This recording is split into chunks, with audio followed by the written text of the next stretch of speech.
Did Joe Biden collude with Hunter Biden to obstruct Congress committing a new crime that might lead to his impeachment? Well, Congress wants to know about this because we remember when Hunter snubbed them, showed up, stood on the Senate side next to Stinky Eric Swalwell, and gave the finger to Congress before he left. I'm here to answer questions. And then he got in his car and got the heck out of there. But what happened? Did he communicate with the White House? Because Joe Biden runs the Department of Justice. And if Joe Biden was colluding with Hunter to obstruct Congress, that's a conspiracy. That's a new crime. He should be indicted immediately and impeached and removed. Now, how do we know that there was collusion between the two of them? Well, Karine told us that. And so Congress sent a letter over to them, to the White House Counsel, explaining that they've got questions and they are demanding answers. But you remember what Karine said after this happened. She said Joe Biden was familiar with the plan. And we thought, that's interesting. How does he know about that? White House's Karine Jean-Pierre said, yeah, the president was familiar with what Hunter was going to say, which is a basic FU to Congress. So here is what Karine said. He said that President Biden was familiar with what his son was going to say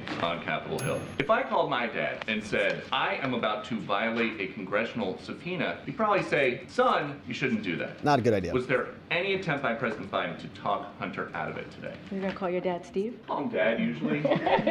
Look, I don't have anything else to add. The president was familiar with what Hunter was going to say today. Curious. And he's proud of his son. He and the First Lady are proud of his son, how he's rebuilding his life back. He's going to focus on what is needed on the American people. Hunter, and I've said this many times, is a private citizen. And so certainly I would have to refer you who lives at the White House to his representatives. I'm just not going to get into private conversations because what you're asking me is actually a private conversation. I'm just not going to. First briefing since Hunter was indicted again in Los Angeles. Why doesn't President Biden just pardon him? President, I've been very clear. The president's not going to pardon And his one son. more about these. We'll see if he does. I think we might get closer and closer to that. But that is an interesting question. Karine says Joe Biden was familiar, I would say conspiring with, Hunter's obstruction of Congress. Congress wants answers about Hunter and Joe's collusion, sending this letter on December 27th to the assistant to the president and White House counsel named Mr. Edward Siskel. It says, hey, dear Mr. Siskel, writing this is James Comer on Oversight and Jim Jordan on Judiciary, saying to the White House, all right, Mr. Siskel, the House Committee on Oversight and Judiciary are investigating whether there are sufficient grounds to draft articles of impeachment against Joe Biden for full consideration by the House. We've got H.R. 918 passed by the 118th Congress in 2023 as reference. They say, along with the House Ways and Means Committee, along with Jason Smith, we set forth in September a memorandum on the evidence that justifies the House's inquiry and the scope of the impeachment investigation. But on December 13th, the House of Representatives directed the committees to continue the investigation. And in light of an official statement from the White House that President Biden was aware in advance that his son Hunter would knowingly defy two congressional subpoenas, we are compelled to examine, as part of our impeachment inquiry, whether the president engaged in a conspiracy to obstruct a proceeding of Congress. So the committees issued subpoenas for Hunter for a deposition to be conducted on December 13th.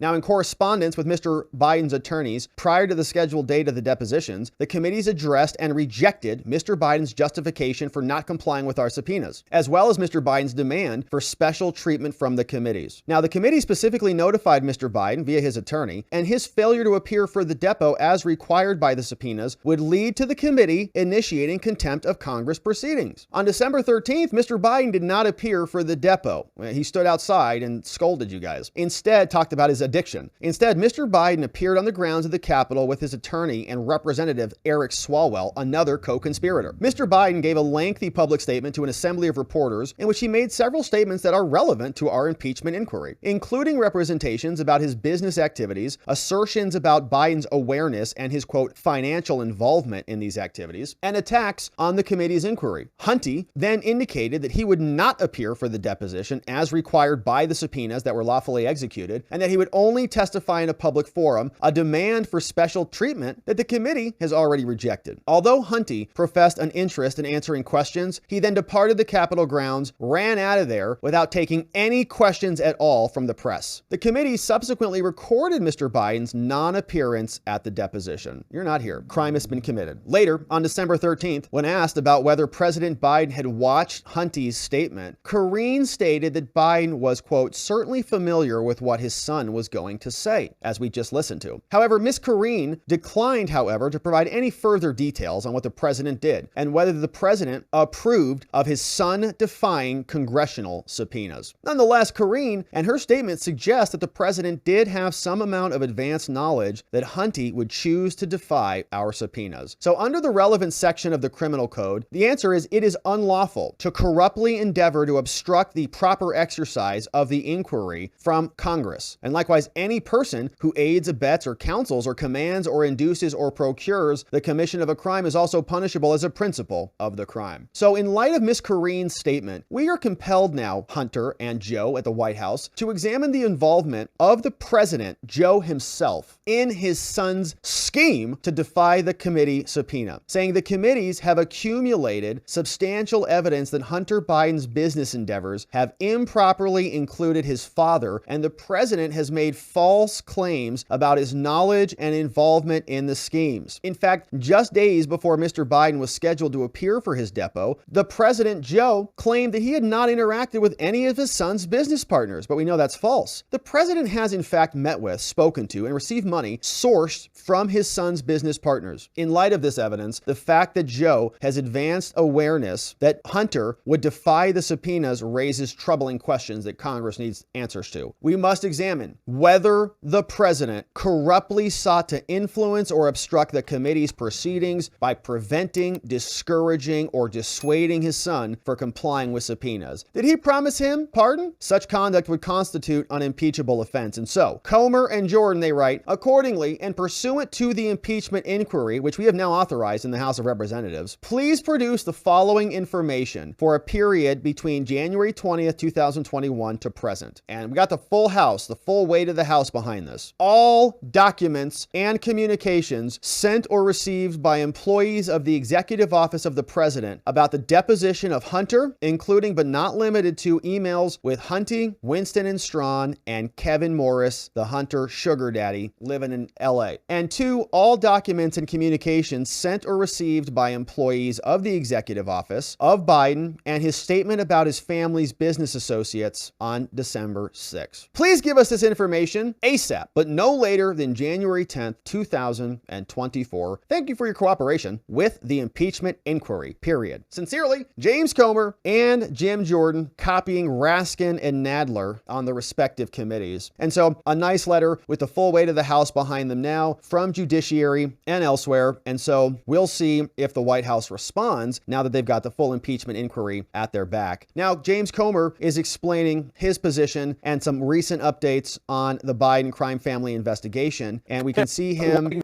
here being asked questions over on the mainstream media. Laugh about every time I hear the mainstream media. There's no evidence that Joe Biden has done anything wrong. That something stinks here. Most Americans realize that we've provided bank statements as hard evidence, statements that show the Bidens have received well over $20 million from our enemies around the world, and they can't answer a simple question. What did you do to receive the money? They also know that Joe Biden stated during the campaign he never met with any of these people who sent his family money, and that he had a wall between the government and his family's shady business schemes. We know now, because of our investigation, that he sent dozens and dozens of emails in a pseudonym to many of these business associates. They won't turn those emails over, as you know, Jason. That's part of the evidence we're continuing to seek to receive through this impeachment inquiry. And we know that he communicated with every single person that he said he never met with that sent his family millions and millions of dollars around the world. So the American people know something stinks here, and that's going to be a problem for Joe Biden moving forward. Not only are his policies a disaster, but the American people think he's a crook. Tell me, go through the list, if you will, just off the top of your head, of documents and things that you're wanting to see that you haven't yet been able to get your hands on. Well, first, right now, I think one of the most important amount of